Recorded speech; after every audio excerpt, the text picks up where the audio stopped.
Assalamualaikum warahmatullahi wabarakatuh. Perkenalkan, nama saya Winadian Buslamia. Saya mahasiswi jurusan Farmasi Universitas Megarizky Makassar.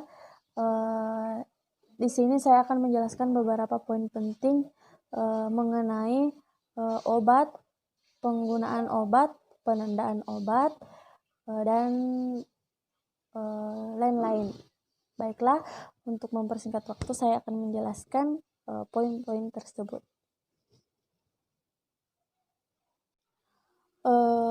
Obat merupakan sediaan atau paduan-paduan yang siap digunakan untuk mempengaruhi atau menyelidiki secara fisiologi atau keadaan patologi dalam rangka penetapan diagnosa, pencegahan, penyembuhan, pemulihan, peningkatan kesehatan dan kontrasepsi.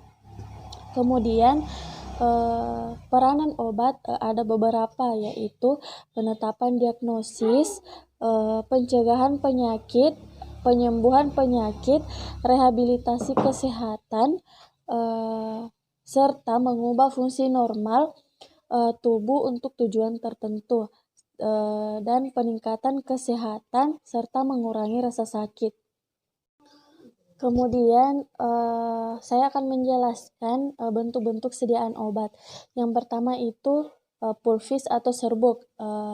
Obat ini merupakan campuran kering bahan obat atau zat kimia yang dihaluskan yang ditujukan untuk pemakaian luar. Kemudian pulveres merupakan obat atau serbuk yang dibagi bobotnya kurang lebih atau sama. Dibungkus menggunakan bahan pengemas yang cocok untuk sekali minum, contohnya seperti puyer. Kemudian ada tablet.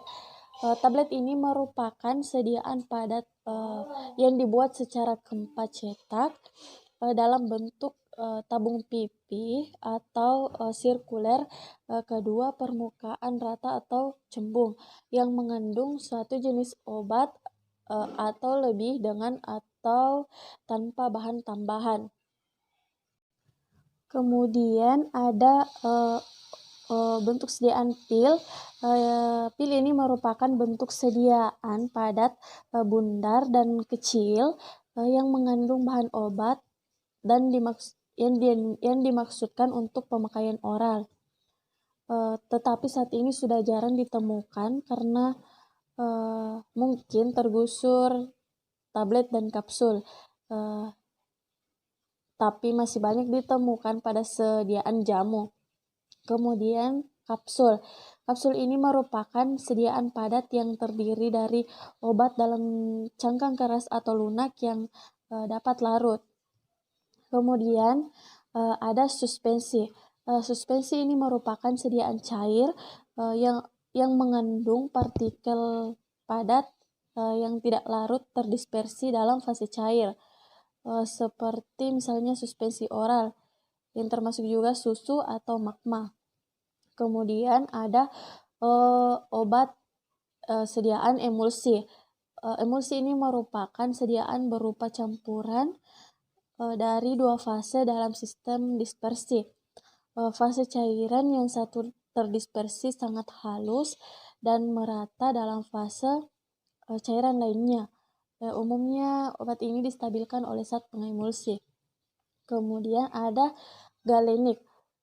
Galenik ini merupakan sediaan yang dibuat dari bahan baku yang berasal dari hewan atau tumbuhan yang disari.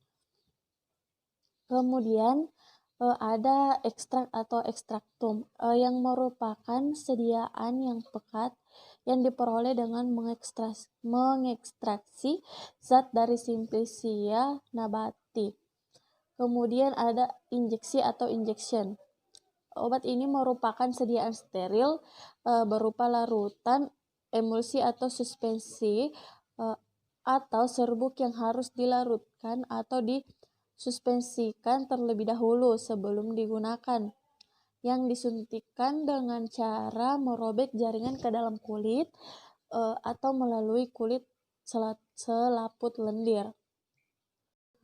Kemudian selanjutnya obat berdasarkan penggunaannya, yaitu obat dalam. Obat dalam ini obat yang dikonsumsi untuk saluran pencernaan atau pada saluran pencernaan. Sedangkan obat luar yaitu obat yang digunakan di luar tubuh seperti misalnya kulit ataupun mukosa. Dan obat dalam itu etiketnya berwarna putih, sedangkan obat luar etiketnya berwarna biru. Jadi untuk teman-teman yang tidak bisa membedakan mana obat luar, mana obat dalam, bisa membedakannya dari tiket. Begitu, jadi gampang untuk membedakannya. Kemudian di sini saya akan menjelaskan poin berikutnya, yaitu obat berdasarkan penandaan. Yang pertama itu obat bebas yang ditandai dengan lingkaran warna biru dengan garis pinggiran berwarna hitam. Obat bebas ini dapat dijumpai di apotik atau di pasaran, mudah dijumpai. Kemudian yang kedua, obat bebas terbatas yang ditandai dengan lingkaran warna biru dengan pinggiran berwarna hitam. Namun obat ini masih dapat dijumpai atau masih bisa didapatkan tanpa resep dokter, dengan syarat harus memperhatikan cara penggunaan agar tidak menyebabkan bahaya pada si penggunanya. Kemudian ada obat keras yang ditandai dengan lingkaran merah garis hitam pada pinggiran obat tersebut, dan di dalamnya itu ditandai dengan huruf K pada tengah lingkaran. Obat ini bisa didapatkan harus dengan resep dokter. Kemudian yang keempat, obat psikotropika yang ditandai dengan lingkaran berwarna merah dengan garis tepi berwarna hitam. Kemudian ada obat psikotropika yang ditandai dengan lingkaran berwarna merah dengan garis pinggir hitam, dengan pada bagian tengah terdapat huruf K. Obat ini tidak dapat diperoleh hanya dengan resep dokter, tetapi juga harus dalam pengawasan, karena obat ini dapat mempengaruhi sistem saraf pada pengguna dan juga dapat mempengaruhi perilaku seseorang. Kemudian yang terakhir yaitu obat narkotika dengan lingkaran pinggiran warna merah. Obat ini harus dengan resep dokter, karena obat ini dapat menurunkan kesadaran seseorang dan menyebabkan kecanduan pada si pengguna. Baik, itu yang dapat saya sampaikan mengenai obat serta penggunaan dan penandaannya. Semoga dapat bermanfaat bagi teman-teman semua. Wabillahi taufiq wal hidayah. Wassalamualaikum warahmatullahi wabarakatuh.